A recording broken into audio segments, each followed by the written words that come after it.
আশা করি সবাই ভালো আছো, আমিও ভালো আছি। আজকে শনিবার, এখন বসে রয়েছি আইসিডিএস সেন্টারে। আর আজকে হচ্ছে আমাদের খাদ্যের গুণাগুণ, মানে কোন খাদ্যে কি পুষ্টি রয়েছে সেটাই আজকে গার্ডিয়ানদের সঙ্গে মিটিং করতে হবে। আর চলো তোমাদেরকে দেখিয়ে দিই। আর আমাদের অফিস থেকে অর্ডার আছে যে থালি সাজিয়ে সেটা মানে দেখাতে হবে। আর তোমাদেরকে তো বলছি যে আমাদেরকে প্রতিদিনই সাবমিট করতে হয়। একটা পোর্টাল আছে, জন আন্দোলন পোর্টাল। আর আজকে আমি কি কি সাজিয়েছি সবটাই তোমাদের সাথে শেয়ার করব। চলো। তো দেখো বন্ধুরা, আমাদের রোজকার যেটা রান্না হয় আমি সেটাই তোমাদের সাথে শেয়ার করছি, মানে সেন্টারে। সোম, বুধ, শুক্র হচ্ছে ভাত আর ডিমের ঝোল। আর মঙ্গল, বৃহস্পতি, শনি হচ্ছে খিচুড়ি। চাল ডালটা আমাদের মানে কেন্দ্রেতে সরবরাহ করা হয় অফিস থেকে। চাল ডাল তেল লবণ।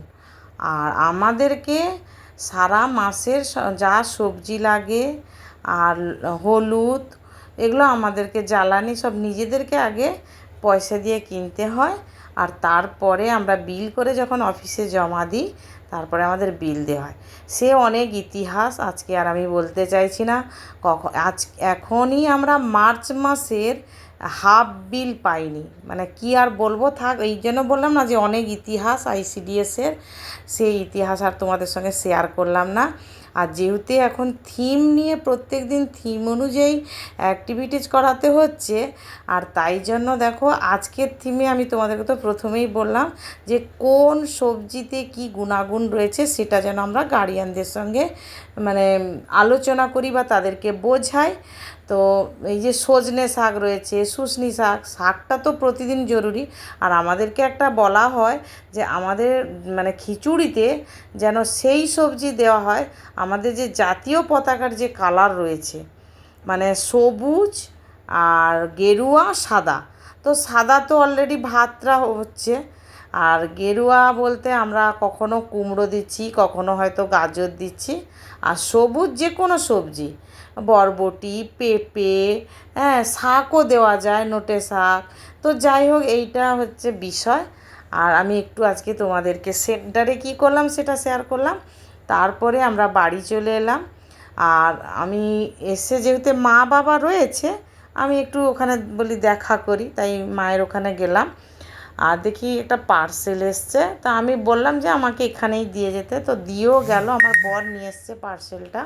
পার্সেল বলতে তোমাদের বলি, আমাদের যে খাওয়ার টেবিলটা বহু পুরনো, মানে বহু পুরনো বলতে না হলেও আমি কি বলবো, মানে অনেক দিনের 2009 সালে টালে কেনা হয়েছে। তো সব সময় না ওই টেবিল ক্লথ দিয়ে রাখি, দেখছি কি ভেতরের কাঁচটা কোনো কোনো জায়গায় না, মানে সবসময় ঢাকনা থাকে, তো তা একটু যেন কীরকম হয়ে গেছে, মানে দাগ হয়নি, মানে যেন ওই রকম হয় না, যেন ভেতরে ঘাম ঘাম হয়ে গেছে। তাই আমি ঠিক করলাম যে না, তুলে দিই। একটা পাতলা এমনি টেবিল ক্লথ আমি মানে পাতবো ওখানে। আর এমনি ওই 4টে নিয়েছি, ম্যাট টাইপের, ওইগুলো নিয়েছি। আমি এমনি তরকারি বাটি টাটি গরম কিছু রাখার জন্য, মানে আমার দেখে ভালো লাগছিল তাই নিয়ে নিয়েছি। তো এবারে সকালে না একটুখানি টক দই দিয়ে, মানে কি বলবো তোমাদের, মানে হাফ কাপ মনে ওটস খেয়ে গেছিলাম, কিন্তু খিদেও পেয়ে গেছে। তাই কী করলাম, 3টে রুটি আবার একটু ফ্রাই প্যানে এপিট ওপিট করে একটু ভেজে একটুখানি বাটার দিয়ে আর অল্প 2-1টা চিনি ওপর থেকে ছড়িয়ে খেলাম। এবার তোমাদের বলি, এবার তো রান্না বান্নার পালা, খাওয়া দাওয়া হয়ে গেছে। আজকে রান্না হবে বন্ধুরা ডুমুরের তরকারি। তো আমি সকালে ডুমুরটা যখন কাটছিলাম তোমাদের আর দেখাতে পারিনি। তো ডুমুরটা এখন ভাপাতে মানে দিয়েছি, লবণ হলুদ দিয়ে ভাপানোও হয়ে গেছে। আর ডুমুরের গল্প এবার তোমাদের বলি। অ্যাকচুয়ালি ডুমুরটা না আমাদের বাড়িতে, সত্যি কথা বলছি, মানে আজকে প্রথম রান্না হচ্ছে। মায়ের বাড়িতে রান্না হতো, মা দেখতাম ভাজা খেত, কিন্তু কখনো না ডুমুরের এই রকম তরকারি আমি মানে করে খাইনি। আর আমি তো বললাম প্রথমে যে আমাদের বাড়িতে প্রথম হচ্ছে। মায়েদের বাড়িতেও না ওই ভাজাই হতো। আমি মার্চ মাসে আমার পাস্টারের বাড়িতে গেছিলাম কলকাতায়। ওখানে গিয়ে আমার একজন আন্টি, মানে আমাদের সুস্মিতাদির মা না, ওই ডুমুরের তরকারিটা করেছে। আমি একটু একটু দেখেছি কীরকম করেছে, আমি খেয়েছি, মানে আমি কি বলবো, মানে এত মানে স্বাদ আমার, মানে এখনও মুখে লেগে আছে। আমি আন্টিকে জিজ্ঞেস করেছিলাম, আন্টি কীরকম রান্না, করেছেন। তো আন্টি আমাকে বলেছিল, এবার অত দিন হয়ে গেছে তো মনে নেই, সেদিন থেকে মাথায় আছে যে ডুমুর বাড়িতে নিয়ে এসে রান্না করব। তো সেই কবে মার্চ মাস আর এখন আমি মে মাসে মানে ভিডিও করছি আর রান্নাও করছি এর ডুমুরের। তো যাই হোক, মেয়ে বলল যে মা আজকে তুমি মশলা টশলা রেডি করে দাও, আমি রান্নাটা করব। আর আমি সকালে আবার একবার সুস্মিতাদিকে ফোন করলাম যে দিদি তুমি আমাকে একটু বলো কিভাবে রান্না করতে হবে। তো দিদি আমাকে বলেছে। আর আজকের আমি একটা শর্ট ভিডিও সকালে যখন দিয়েছি, আর তোমাদের বলি এটা কিন্তু কালকের দুপুরের ভিডিও, আমি কালকে তোমাদের সঙ্গে শেয়ার করতে পারিনি, আজকে শেয়ার করছি। তো কালকে আর আমি মানে কালকের তরকারি আমরা খেয়েছি, আর আজকেও ছিল, মানে আজকেও যেটা ছিল সেটাও গরম করে খেয়েছি। যে শর্ট ভিডিওটা আমি ছেড়েছি তাতে আমাকে একজন কমেন্ট করেছে, একজন সিস্টার, যে ডুমুরের তরকারিটা কেমন করে করেছো, তুমি রেসিপিটা দেখাও। তো আমি তো আর মানে আলাদা করে ডুমুরের তরকারি শর্ট ভিডিও এরকম কিছু করিনি। তো এই যা দেখে নিও, এখানেই করেছি, বিশেষ কিছু নয়। আমি তাও আরেকবার বলে দিই, প্রথমে ডুমুরটাকে ভালো করে কেটে ধুয়ে একটু লবণ হলুদ দিয়ে ভাপিয়ে নিলাম। আলুটা আমি কিন্তু আর ভাপাইনি, আলুটাও ডুমো ডুমো করে কেটেছি, আলুটা তেলে ভেজে নিয়েছি।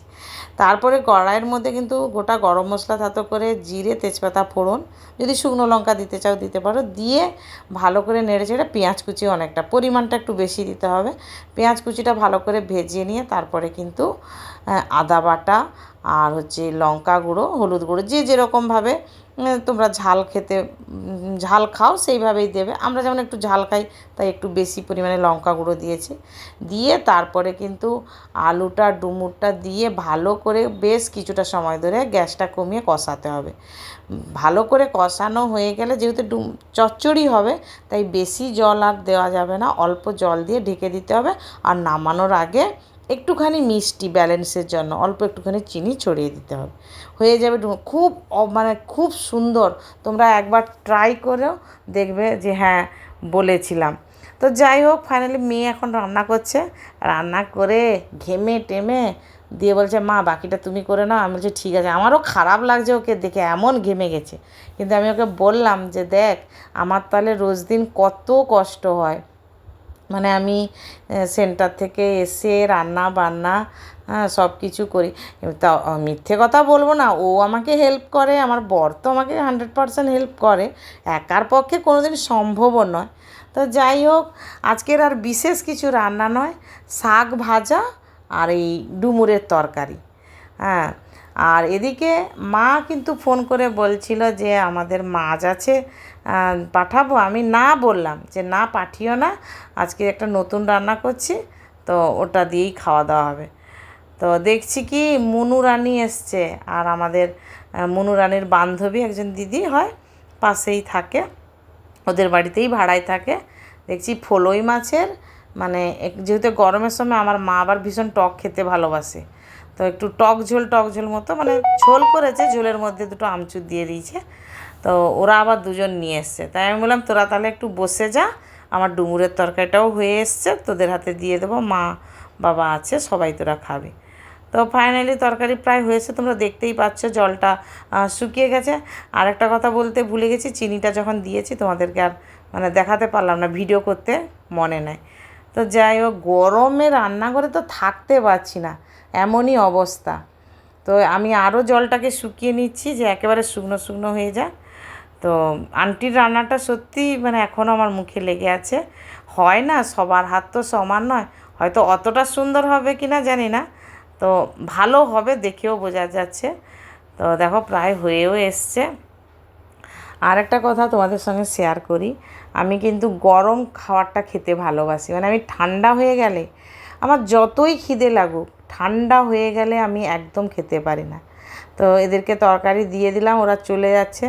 আর আমি বেশ 2-1 দিন আগে তোমাদের একটা ভিডিওতে বলছিলাম না যে আমাদের মনুটা বড় হয়ে গেছে, তো সাইকেল চালিয়ে নিয়ে চলে আসে, মানে কিছু প্রয়োজন হলে বললে ও দিয়ে যায়, আবার আমাদের এখান থেকে নিয়ে যায়।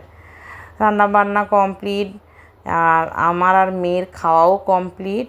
এবার আমার বরের জন্য খাবারটা রেডি করেছি, ডাল ছিল, ডালটা গরম করেছি, চাটনি, আমি আবারও বলছি চাটনিটা বেশ পরিমাণে অনেকটাই করা হয় যাতে রোজ দিন একটু খেতে পারে। টক দইটা আজকে বের করে দিয়েছি, আর এই তো শাক ভাজা।